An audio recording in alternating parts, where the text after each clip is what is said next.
So in this video, we're going to be talking about intermolecular forces and trying to understand those a little bit. So it's really helpful to know where it is that we're actually trying to go when we're thinking about this. What we're really interested in chemistry is often the properties of materials or their reactivity.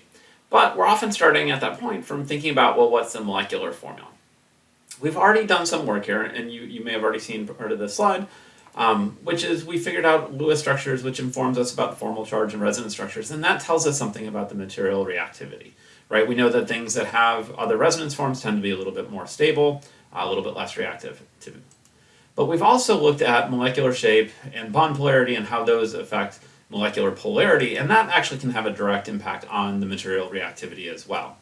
Today we're going to look at actually intermolecular forces, and those have a huge impact in terms of the material properties. And so this is something that we're really interested in. And it's going to be able to allow us to answer questions like, why can I erase dry erase markers but not Sharpies?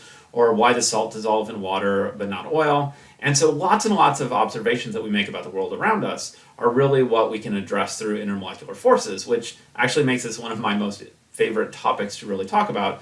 And as many of my students often think, the answer to everything comes back to intermolecular forces. You're probably familiar with the states of matter, right? That we have liquids, we have gases, we have solids. The liquids and molecules are near each other but are able to pass by each other. The molecules are relatively far apart, and the solids, they're next to each other. And so as you're thinking about this, though, we might have this question of, well, why isn't everything just a gas then? Why don't these molecules all separate? Well, the fact of the matter is that there's something that's holding these liquid molecules together, and there's something that's holding these solid molecules together. And that's what we're going to be talking about today. We're going to be talking about those forces that actually hold these things together. The way that we're going to approach that is we're actually going to look at a particular question. What happens when we mix oil and water together? And of course, you probably know that the answer is that these things are going to separate, right? They don't mix very well. But we really want to try to understand what's going on at the macroscopic level by really understanding what's happening at that molecular level and thinking about those molecular interactions and how that might lead to the fact that these things do separate. So let's just start with a quick question here. So why do oil and water not mix? So take a few moments, answer this question on the Google form, pause the video as you're doing it, and then come back and restart the video once you've answered.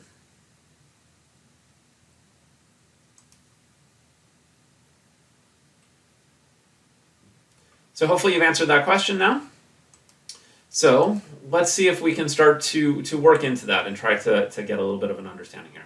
So we really want to know, why do oil and water not mix? And in order to do that, there's several different questions that we have to try to answer. We really want to know, why does water stick together? Or specifically, why do the water molecules stick together? What's happening there? We also need to understand, well, why do oil molecules stick together? What's happening there? And then, is there any interaction between the two, or any attraction that happens between the two? And one of the things that I'll point out is many textbooks actually ignore this very last question, but it's actually one of the most important ones when we think about how different materials interact, which is much of what we care about in the broader world. So let's go to that first question. Why do water molecules actually stick to one another? So what I want you to do is draw a water molecule on a piece of paper with the oxygen pointing up and the hydrogens pointing down, kind of like we have shown over here on the right. Then label the polarity of this. Now draw a second water molecule around that and try to decide, do you think it would have any preferred orientation? And again, you can think about the work that you did the other day with the molecular polarity simulation and trying to think about, do molecules have any preferred orientation? And then once you've done that, really think about, what's your evidence and reasoning for this? So how would you explain it? So pause the video, answer the next two questions, or these two questions on the Google form, and then resume the video. So hopefully you've had a chance now to answer those questions. So let's see if we can look at the answer just a little bit. If we think about water's attractive force, well, first of all, water does have a preferred orientation, right? So when you drew the water molecule, you hopefully had, here's our negative delta minus on that oxygen, right? Because it's more electronegative. And that's going to be attracted to the delta plus on a hydrogen molecule. And so you probably had something written or drawn out like these two molecules here. There's some other ones that are also showing you how this could actually extend just a little bit more. So yeah, so there is this idea that there is a preferred orientation that exists for the molecules themselves. These are what we consider intermolecular forces. And I'm going to stress the inter here. So much like the interstates, this is between. So these dotted lines represent intermolecular forces, right? They're the whole thing that are holding two molecules together. Now these are an example of what we call dipole-dipole forces. So that's a delta plus being attracted to a delta minus on another molecule. And so again, we can see the delta minus of our oxygen being attracted to a delta plus on our hydrogen here. And so here, yeah, we have labeled that these are intermolecular forces, so this would be the dipole-dipole interaction that we're pointing out right here. And I will highlight that this is different from the covalent bond. So, right, the oxygen with that solid line attached to the hydrogen, the sharing of electrons, that's our covalent bond. And one of the reasons we want to be really explicit about paying attention to the difference of these two is that they're very different in terms of their strength. And so covalent bond, the energies are somewhere between 100 and 400 kilojoules per mole. Again, those are our solid lines. And the IMFs are between 0 and about 80 kilojoules per mole. That's our dotted line that's represented here. And so if we think about that, if we're going to disrupt one of these, it's usually going to be the one, or it's always going to be the one that has the lower energy first. So we'd disrupt those IMFs before we could actually break the intermolecular, or the covalent bonds. And one of the things that you'll notice is hopefully I'll be really careful with this, but usually we'll use the terminology of disrupting an intermolecular forces, but breaking bonds. So now let's look and try to understand, well, why do water molecules and oil molecules potentially attract each other? And I'll notice that in those list of 3 questions I gave you earlier, we're actually jumping to question 3 because it's actually a lot easier to answer, and it's usually a lot easier for students to see and understand. So I again want you to draw a water molecule, same way, and then label its polarity. Now draw an oil molecule, and for this we're just going to use ethane. So that's CH3, 2 carbons with 6 hydrogens around it, 3 on each one. And see if does it have any preferred orientation. And as you're thinking about that, again, remember to think about the electronegativity of carbon and hydrogen as you're doing so. And then what evidence do you have for your reasoning for how you would draw this if it has a preferred orientation? So pause the video, take a few moments, do that drawing, and then answer the 2 questions in the Google form, and then come back and restart this. So hopefully you've had a chance to answer those 2 questions in the Google form. So let's look at the attraction of water molecules to oil molecules. At this point, you're probably becoming really good. You can draw a water molecule, right? You know the delta minus goes on the oxygen because it's more electronegative. The delta plus goes on that hydrogen. You're probably also feeling pretty confident in your ability to draw out an ethane molecule. Right here, I'm showing the 3-dimensionality of that.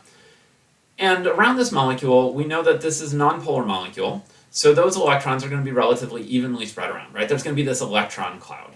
It's not necessarily going to be a perfect oval like this, but it works. And so what ends up happening is when this molecule starts moving and getting closer to this water molecule, those electrons are able to move. And so we can think about, well, what is an electron, negatively charged, going to do as it starts getting nearer this delta minus? Well, it's going to be repelled.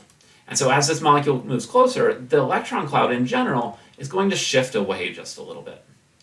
And what that means is that our electrons are actually going to be repelled by that delta minus, right, on the oxygen, and so they don't move quite as close. And what this is going to do is it's going to create a temporary dipole. We're going to have this small little induced dipole that came because, and it's being induced by this delta minus here, right, that the electrons just don't get quite as close. And what that's going to do is it's going to create a little bit of a delta plus over here and a little bit of a delta minus here. And so we often represent this as a delta delta plus and a delta delta minus, right, just to show that, oh, this is just a temporary induced dipole. Right, because this is a nonpolar molecule, but it's nonpolar on average. At any one moment, those electrons can move around. So what this leads to is actually a force that we call a dipole-induced dipole force. So it's a force, intermolecular force that happens between a dipole molecule, a polar molecule, and something that's nonpolar. And that's the one that gets the induced dipole. Okay? So let's think just a little bit about it then. Which of these 2 attractions will be stronger? Right? Should we expect the interaction between water and water to be stronger or water and oil to be stronger? Do you think they'll be equal, or can't you tell? And as you're thinking about it, what's your evidence for this? And one of the things I would encourage you to be thinking about is Coulomb's law, that the energy of an interaction between charges is proportional to Q1 or Q2, so the magnitude of those 2 charges divided by the distance squared. And again, we've seen that elsewhere in this class. So pause the video, answer the next 2 questions on the Google form, and then restart this once you feel confident there. So hopefully you've had a chance to answer those 2 previous questions now. So now that we've looked at how water molecules interact with water molecules interact with oil molecules, let's address that last piece, which is why do oil molecules stick to one another? What are their attractions? Well, again, we can have our two oil molecules. You're probably now feeling comfortable with this, right? These are nonpolar molecules, so on average, right, no polarity. But we do know that these electrons are moving. And we can imagine at some point in time, well, some of those electrons might just happen to move a little bit more to the bottom of this molecule as it's drawn. Well, what that's going to do is it's going to create a slight delta minus down here and a delta plus up here, right? Just a temporary dipole, right? Because again, nonpolar on average, but not necessarily at any given moment. Well, then we can think about, well, if now we have these slightly exposed H's up here, those protons, well, how might this other molecule react? Well, again, these electrons are moving, they're able to move. If they see a slight delta plus, much like in that water case, they might be just a little bit attracted down. And what that's going to do is create a delta minus here and delta plus here. That's now going to create an attraction, right? That we've got a plus and a minus charge, well, partial plus and partial minus, and those things are going to be able to attract each other. Okay? But again, this is just a temporary thing, right? It's just for a brief moment. What we do are we call these dispersion forces. They have a couple different names. Sometimes they're known as London dispersion forces, sometimes van der Waals forces. Both London and van der Waals are two different people who sort of identified them around the same time period. In terms of putting it in line with how we've been talking about the other forces, it can also be really useful to just call these induced dipole forces. Again, that induced dipole means that it's between, or it's a nonpolar molecule, so nonpolar molecule attracted to a nonpolar molecule is how we can interpret that. And these are just based on these temporary dipoles that appear. Now it turns out, because all molecules have electrons, these are actually present in all molecules. And in general, these are going to be the weakest type of intermolecular force that we talk about. But they can be quite significant when we talk about larger molecules that would have lots and lots of electrons and lots of places for these things to interact. The reason, of course, that they are the weakest is because when we talk about this Q1 and Q2, those are our magnitudes of our charges of plus and minus. Those delta pluses and delta minuses are pretty small. So again, they're small, but if we have lots of them because we have a big molecule, then all of a sudden we have this ability for them to actually become significant. So let's go back to that question that we sort of started out with, which is why do oil and water not mix? So what I want you to do is take a little bit of time and think about the fact that, again, we have this macroscopic observation, but we really want to think about what's happening between these molecules. What are the interactive forces that are holding the water and the oil together, and then what are the interactive forces that are drawing the two of them together? So think about your reasoning on that. And as you're doing that, I also encourage you to think about, well, if we take a drop of water and we put it in oil, right, we tend to see it ball up. But if we take a drop of oil and put it on water, we tend to see it spread out. Okay? So pause the video and answer the next question on the Google form. Okay, so hopefully you've had a chance to answer that question. So let's just do a little bit of a summary here. So if we look at the different types of intermolecular forces that we've talked about today, we've talked about three different kinds, right? We had the dipole forces. Those tend to be our strongest forces, and those happen between two different polar molecules. So, right, two polar molecules being attracted to each other, they have that permanent delta plus, delta minus, and that's how we get that dipole.